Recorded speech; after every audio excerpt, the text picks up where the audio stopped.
Whoa. Hey everyone, this is Living Dead Gal, and welcome back to another Sims 4 video.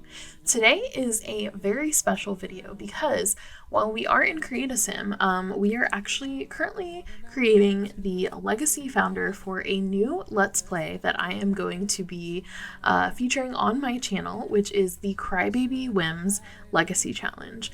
I am so pumped for this one because it's so full of drama and just like really different things that I have not really done in any of my Let's Plays so far. So I am like stoked for this. So if you have not heard about this challenge, it is by Draeyad, who is a really awesome creator on YouTube, on here, and I have been watching her videos, like this series in particular, and it is so good and so entertaining. And she created this challenge basically based off of Melanie Martinez. I believe it's based off of a set of like an album that she has. So the first one is Generation 1 Dollhouse. So this is our founder. This is who we're creating right now. The aspiration is to have a successful lineage. Career, you would start with none at first, and then as an adult will become a politician. Our traits are perfectionist, paranoid, and family oriented. Now, as part of the challenge, there are dual colors. So like for each generation. So for this generation, the dual colors are yellow and white. And to kind of give you a summary, I'm just going to read a little bit about what the backstory is. Everyone thinks that we're perfect. Please don't let them look through the curtains. So that's the song lyric quote. You grew up a perfect white picket fence life in a perfect home, perfect parents, perfect siblings, perfect grades. Nothing was ever out of place, or was it? Your memory is a little jaded, it seems. Maybe you got it all wrong. You were taught father builds the home and mother maintains it. But how was dad making money again? Geez, you can't remember. Did you choose to forget? And like the perfect sim you are, you fell in love in high school with the perfect person. Or you thought they were perfect until you saw them kissing your sibling. Only a few years later, they got married. You weren't even invited to the wedding. No, this wasn't how it was supposed to be. You were perfect. Where did it go wrong? You promised you'd keep to your mother's beliefs. You married young, 18 to be exact, and took care of your spouse, of your home, but your ex was always hanging around your sibling's house, and you guys may have accidentally hooked up, and now you guys are pregnant, each having a different spouse. Is it weird to co-parent with your sibling spouse? Should you keep seeing your ex? What about your partner? Will they catch you cheating? Will you tell them the truth or continue living a lie? So, a lot to unpack here. As you can see, a lot of drama.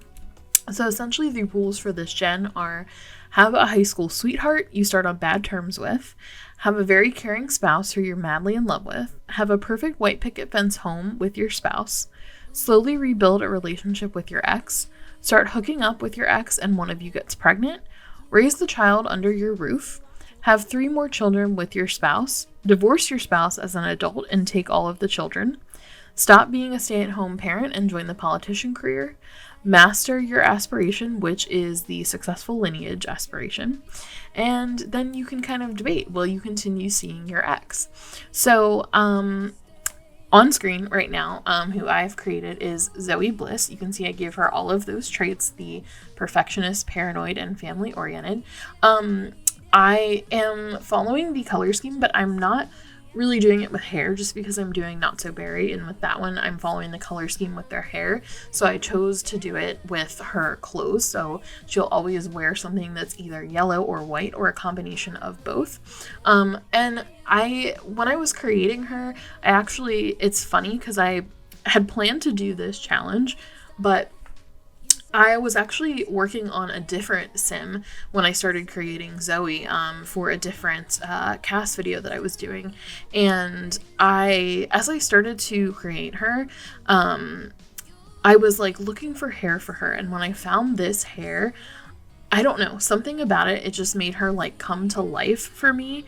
And so I just saw her with the hair and the face structure I had created, and I was like, no, this is my founder of the Crybaby Whims Challenge. Because what I like about her is that she has kind of a mix of like a sweet and innocent look, but also someone who could be a little bit intense, a little bit edgy. And I think with this challenge, it's interesting because it's a character who is, you know, living this idea of this perfect life and grew up with this sort of picture perfect idea. But if you've heard the song Dollhouse, and I have listened to that one a lot, I actually really like that song.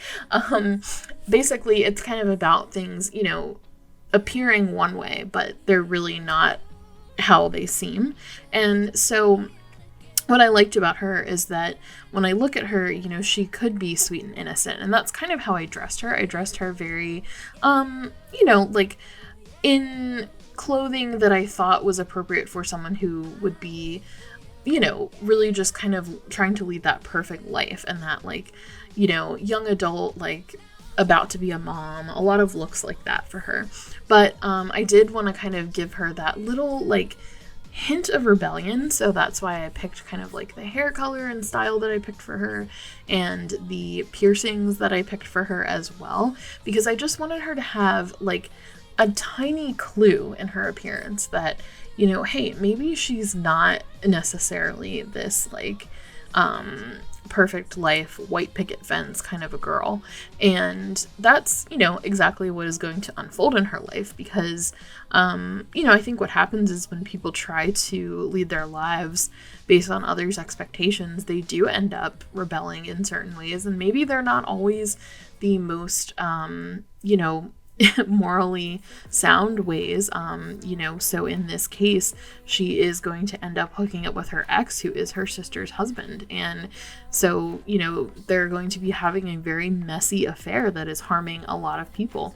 And I think, you know, while I'm not someone who really supports or condones that type of behavior, I do think it's important to understand maybe where people are coming from, you know, from a human standpoint of like understanding how someone could be led to this kind of behavior. And so I'm going off onto a very long tangent to basically say that I kind of fell in love with her as I was creating her, because I felt like she had this mix of, you know, this, she could be like a sweet good girl or she could be a rebel, and so that's why kind of like her style is a bit of a clash, like the way her hair is and her makeup and her piercings kind of clash a little bit with like her actual clothing style, but I thought in a weird way it worked well together too. So hopefully that makes sense. In my brain it does, it might not to you all. But I hope that you guys like her. And I did dress her in like either all white, all yellow, or like a combination of both. I named her Zoe Bliss. There's not really any reason for that. There's no rules on the name. I was just honestly rolling the dice, and I do this a lot with my Sims. I just roll the dice until I see something I like, or until it gives me inspiration for something that then I'll type in. But yeah, so this is her, and I'm super excited to play with her. I have a really amazing friend and fellow YouTuber, Mystical Raven Sims, who's actually built me a home to get started in with her, because you can use cheats and free build mode just to get your Gen 1 into a house, and then from there you have to kind of earn money. So I'm really excited to show that off in the first episode, and also show you guys the other characters in the series, because Zoe is going to have a husband, she's going to have an ex, and she's going to have a sister.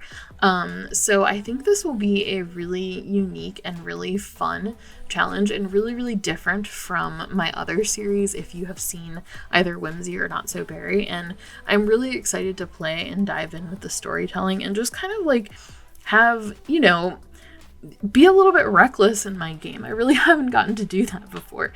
And again, I'm not saying I necessarily condone cheating and things like that, but it's just kind of fun in Sims to, like, you know, mess up their lives a little bit and see them deal with the consequences, because, you know, it lets you kind of live out, okay, these situations that could happen in real life. And, you know, while it's not something I would choose to do, I can certainly see the drama unfold for my Sims and have a good time doing that.